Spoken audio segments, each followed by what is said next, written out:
do Rio Grande, os colonizadores, eles já estavam mais avançados que o nosso povo aqui catarinense, oeste catarinense principalmente. Então eles já vinham com aquela técnica de plantio, chegaram aqui e ensinaram essas técnicas aos moradores que já aqui estavam. Muita gente aprendeu, não só os alemães, tinha os italianos também que vieram, só que é assim, os alemães, né, as colônias alemãs eram meio separadas dos italianos por causa da linguagem, né? Onde vinham os italianos formavam uma comunidade, onde vinham os alemães formavam outra, né? Mas toda a vida em harmonia. Eu nunca vi briga entre italianos e alemães por causa de nada, né? E a gente aprendeu com esses colonizadores, aprendeu muita coisa, porque eles mudaram muito. Porque Campo Herê, São Lourenço, nossa região aqui, existia uma lei estadual, que era criador. Então, como era uma lei criador, todo mundo criava os bichos soltos, não tinha ali, ou lá, é meu, lá é teu. O gado ia, e os cavalos iam, os porcos iam para onde quisesse. Certo. Não tinha como você proibir, porque era lei criador. O animal do vizinho podia estar em cima da tua propriedade. Exatamente. Para você plantar uma lavoura de qualquer coisa, ou você tinha que cercar, ou fazer num lugar bem distante das criações. Era assim que nós fazíamos, né? Certo. Depois nós íamos fazer lá na Costa Sargento, aqui no Castudo, assim, por longe. Se escapasse um animal para não invadir a lavoura. E daí, se invadia, chamava-se dano. Aí tinha que arrumar avaliadores para avaliar o prejuízo e cobrar. Aí, mais tarde, veio a lei colônia. Certo. O governo lá, lei colônia, não tem mais criador. Aí o Paraná ficou para trás um pouco. Santa Catarina veio primeiro. Aí o Paraná ficou tranquilo lá, não, nós somos lei criador, nós estamos livres. Daqui a pouquinho o governo do Paraná também, lei colônia.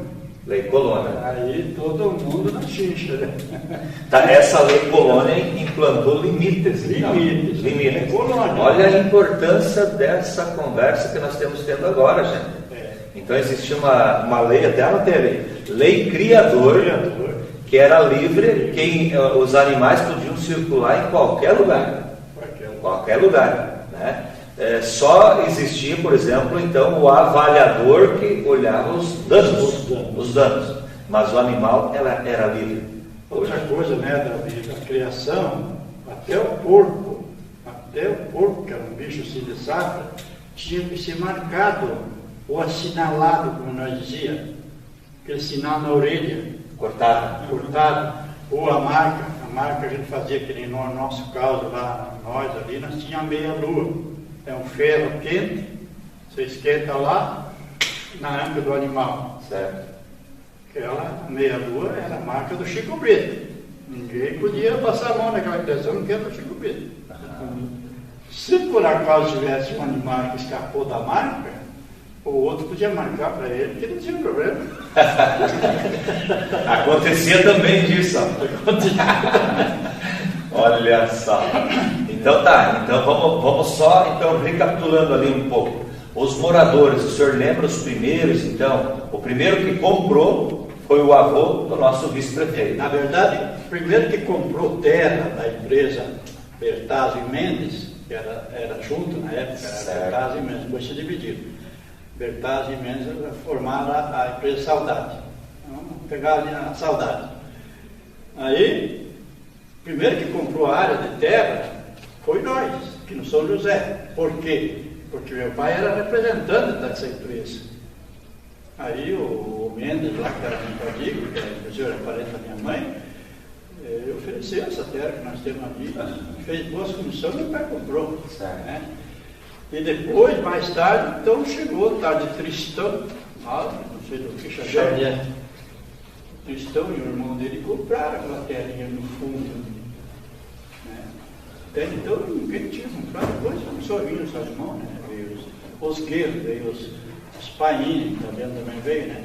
Paine, Guelo, Pax, Bergamasco, começaram a vir.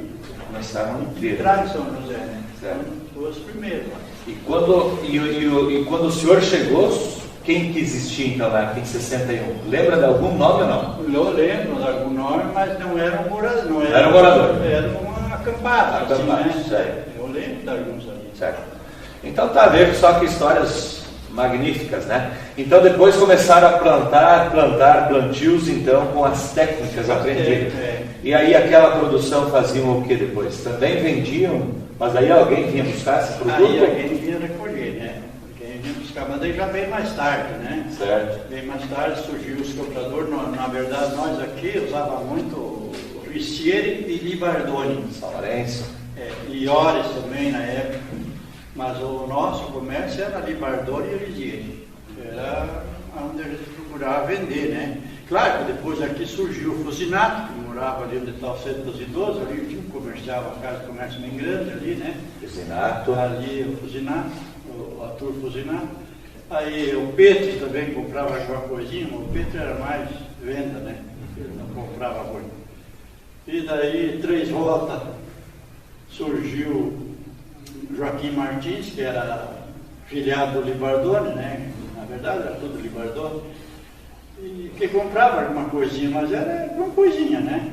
Certo. O comércio maior tinha que ir para São Lourenço. São Lourenço, então, Ristieri ou Libardoni. E depois surgiu Iores, então. Iores em São Bernardino existia então Fusinato. Fusinato que comprava o nosso produto aí. E assim as crianças foram crescendo e todos ajudavam também no dia a dia naquele tempo não tinha esse problema de que criança não pode trabalhar, né? Certo. Não tinha, não. Hoje criança de 18 anos ainda não pode, né? Criança que podia com o peso da enxada já tinha que ir, já tinha isso, os alemães faziam, nós também fazíamos, todo mundo fazia.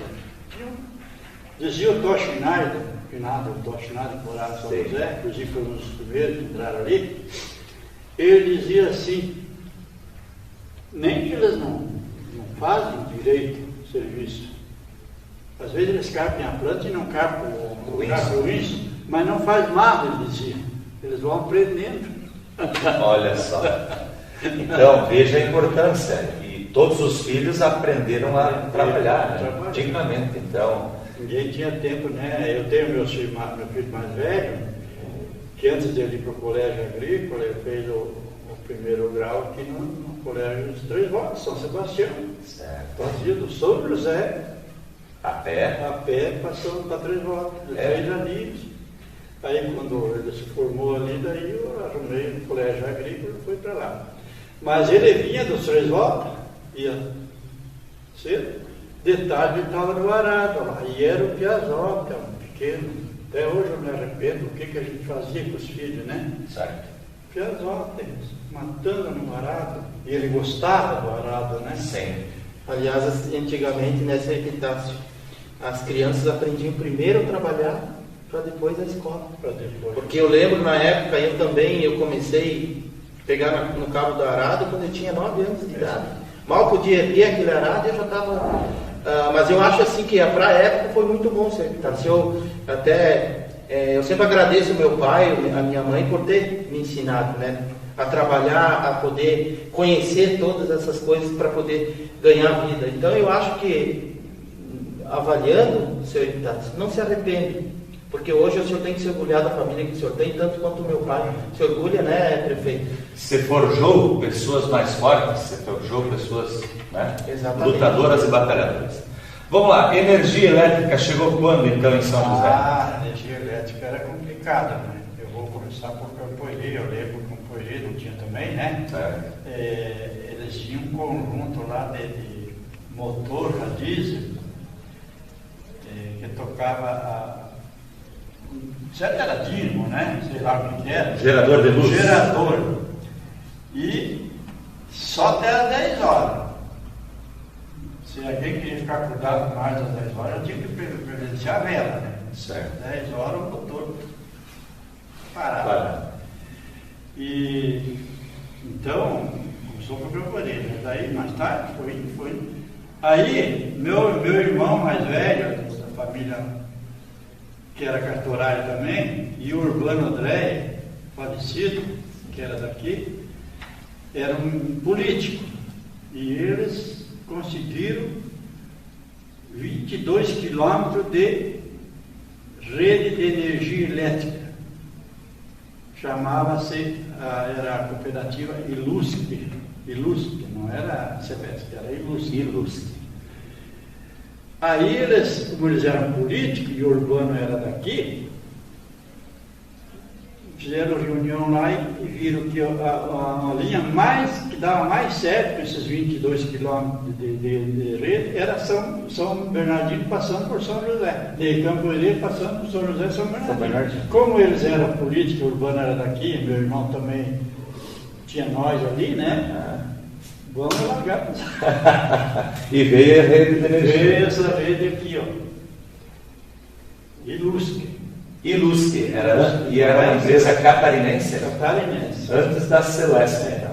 Ilusque, a cooperativa, que depois que veio a gente vai instalar aí, era de Coronel Freitas. Hoje ela está em Nova Erechim. Como é que é o nome daquela? Mas era uma cooperativa, né?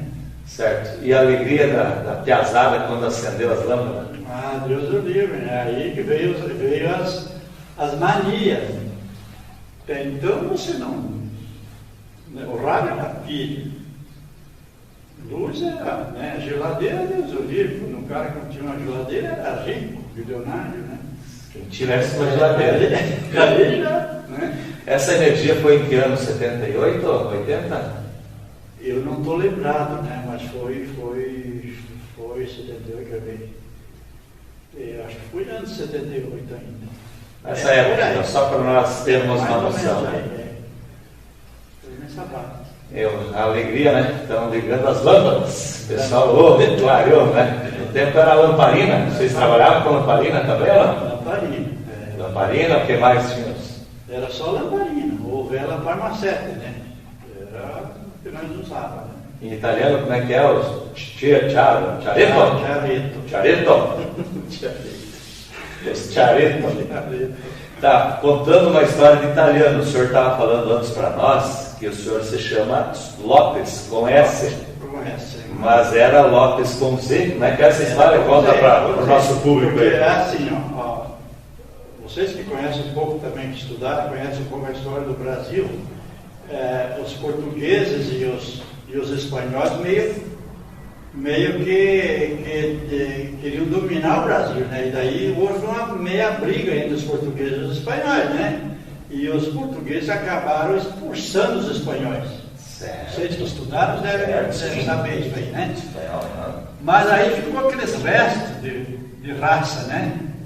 Aí minha mãe, do lado do meu pai ali, minha avó, portuguesa, daquelas bem racista, entendeu? Negro para ela não era gente. Eles lutavam com engenho lá e os escravos eram que nem uma criação, né? Sim. Não era um jeito. Existia escravidão, né? Eles eram dono de escravo. Então, minha avó era muito racista. Meu pai, meu avô, era o resto dos espanhóis que ficou por aí extraviado, né? Que se uniu, português e espanhol. Então eu sou descendente de português e de espanhol, quer dizer, eu sou europeu, não sou brasileiro na minha descendência. Né? Então ficou essa raça aí. Então nós ficamos aí. Eu sou descendente de espanhóis com português. Já eu falo com meus filhos aí, com meus netos, eu tenho neto, bisneto. Eu falo, ó, você, falando para os netos aí, você tem raça de espanhol, português, italiano e alemão. Porque meus filhos todos são casados com alemães, né? Certo. Então, tem raça de português, espanhol, italiano, e minha mulher é italiana, né? E alemão agora. 4 raças. Mas a questão do Z para o S, então é a questão que os espanhóis foram expulsos e os portugueses dominaram. E aí o cartorário, que também era meio anti-espanhol, tirou o Z. Não, é brasileiro. Disse para o meu pai, que meu pai também era cartorário, mas não podia registrar nós. É assim, pai não pode ser o filho. Certo. Mandaram só por outro, né? E o escrivão era do Paraná. Sim. Era de Totozinho Carneiro. Não faz muito tempo que ele morreu em José Bertrão. Antônio Carneiro Neto. Totalzinho.